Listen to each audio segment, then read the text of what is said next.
Media మిత్రులందరికీ YSR Congress party తరఫున వైఎస్ఆర్సీపీ విద్యార్థి భారత సంఘం తరఫున స్వాగతం తెలియజేస్తూ ఈరోజు మార్చి 12వ తేదీన యువత పౌరులు అనే కార్యక్రమాన్ని వైఎస్ఆర్ కాంగ్రెస్ పార్టీ విద్యార్థి యువజన సంఘాల ఆధ్వర్యంలో నిర్వహించబోతున్నాము.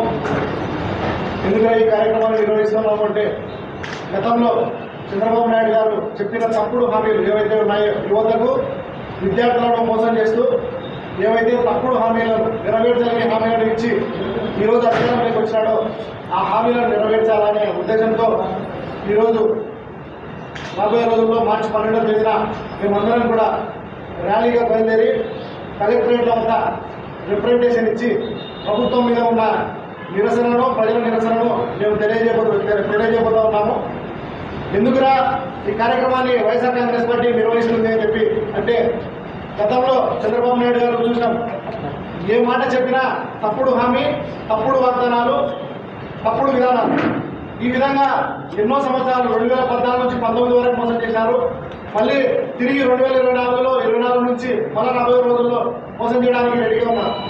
మొన్నే అసెంబ్లీలో అదేవిధంగా మండలిలో వీళ్ళంతా కూడా మాట్లాడతారు, మంత్రులు అదేవిధంగా చంద్రబాబు నాయుడు గారు ఏమంటారా అంటే మాది బాహుబలి బడ్జెట్ ఆ విధంగా ఇచ్చినాము మేము బడ్జెట్లో అని చెప్పి అంటారు.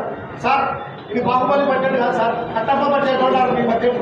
ఎందుకంటే విద్యార్థులను మోసం చేసి యువతను మోసం చేసి మీరందరూ కూడా గద్దెనెక్కినారు.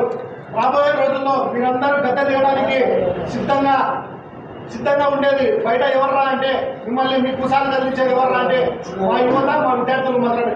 ఎందుకు ఈ మాట చెప్తా ఉన్నామంటే గతంలో ఏ ఉద్యమం తీసుకున్నా మీరు చూసుకోండి, చరిత్రలో ఏ ఉద్యమం తీసుకున్నా కూడా విద్యార్థులతో యువతతో పెట్టుకున్న ఏ గవర్నమెంట్ కూడా నిలబడిన చరిత్ర ఎక్కడా లేదు. దానికి ఉదాహరణనే తెలంగాణ ఉద్యమంలో యూనివర్సిటీల నుంచి విద్యార్థులు ఆ రోజు గవర్నమెంట్లను కదిలిస్తే గవర్నమెంట్ కాస్త కూలిపోయిన సందర్భాలు ఉన్నాయి. కాబట్టి ఈరోజు చంద్రబాబు నాయుడు గారికి ఒకే ఒక విషయం చెప్తా ఉన్నాం, యువతతో విద్యార్థులతో మీరు పెట్టుకుంటే రాబోయే రోజుల్లో మీరు ఈ ఉద్యమాలను తట్టుకోలేక ఇబ్బంది పడాల్సిన అవసరం ఉంటుంది. కాబట్టి ఏదైతే గవర్నమెంట్ పోయినసారి గవర్నమెంట్లో వైఎస్ఆర్ కాంగ్రెస్ పార్టీ గవర్నమెంట్లో మా జగన్మోహన్ రెడ్డి గారు పేద విద్యార్థుల సంక్షేమాన్ని ఉద్దేశించి మెడికల్ కాలేజీలను ప్రవేశపెడితే ఆ మెడికల్ కాలేజీలను ప్రవేశపెట్టిన 17 మెడికల్ కాలేజీల్లో 5 మెడికల్ కాలేజీలు ఆల్రెడీ రన్ అవుతా ఉన్నాయి. ఆల్రెడీ మిగతావన్నీ 11 మెడికల్ కాలేజీలు కూడా మొత్తము అన్ని వసతులతో కేటాయించినారు. కానీ ఈరోజు ఆ 11 మెడికల్ కాలేజీలను కూడా తీసేసి ప్రైవేటీకరణ చేస్తా అంటున్నారు. ఉన్న మెడికల్ కాలేజీలను రన్ చేయాలని మీ ప్రభుత్వాన్ని చేదగాని ప్రభుత్వం అనక ఏమనాలో మీరే ఆలోచన చేసుకోవాలని చెప్పేసి చంద్రబాబు నాయుడు గారు గతంలో కూడా కొన్ని హామీలు ఇచ్చినారు విద్యార్థుల కోసము, అదేవిధంగా మహిళల కోసం. మొన్న ఏదైతే ఫ్రీ బస్సు గురించి మాట్లాడినారో ఫ్రీ బస్సు అందరికీ ఇస్తాము, మీరు ఎక్కడ పోవాలంటే అక్కడ పోవచ్చు, మీరు ఏడ ఎక్కాలంటే ఆడ ఎక్కొచ్చు, నేనే కండక్టర్ను, ఏమి నా పేరు చెప్పండి అని చెప్పి మీరు ఆ రోజు చెప్పినారు.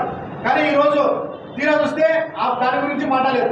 అదేవిధంగా ఆయన కుమారుడు ఎవరైతే మంత్రి గారు ఉన్నారో నారా లోకేష్ గారు ఒక మాట పైకి వచ్చి ఇంకో మాట అన్నారు, మహిళలకు ఒకటే కాదు విద్యార్థులకు కూడా ఫ్రీ బస్ ఇస్తాము అని చెప్పి అన్నారు. కాబట్టి నారా లోకేష్ గారు అదేవిధంగా పవన్ కళ్యాణ్ గారు కూటమి కొంత పార్టీ ఈరోజు అధికారంలోకి తీసుకొచ్చిన పవన్ కళ్యాణ్ గారిని కూడా మేమందరం కూడా అడుగుతా ఉన్నాం, ఆయన కూడా ఆలోచన చేయాలా, గుండా ఆలోచన చేసుకొని విద్యార్థులకు ఏవైతే ఇచ్చిన హామీలను మీరు ఇచ్చిన తప్పుడు వాగ్దానాలను నెరవేర్చే విధంగా మీరు ఆలోచన చేయాలని, దేని పక్షంలో రాబోయే రోజుల్లో మా జిల్లా అధ్యక్షులు వైఎస్ఆర్ కాంగ్రెస్ పార్టీ జిల్లా అధ్యక్షులు కర్నూలు జిల్లా అధ్యక్షులు ఎస్ మోహన్ రెడ్డి గారి ఆధ్వర్యంలో, అదేవిధంగా మా అధినాయకుడు జగన్మోహన్ రెడ్డి ఆధ్వర్యంలో, అదేవిధంగా మా ఇతర జిల్లాల ఇన్ఛార్జీలతో కలిసి ఉద్యమాన్ని తీవ్రతరం చేస్తామని ఈ విధంగా సందర్భంగా తెలియజేస్తా ఉన్నాం. Thank you.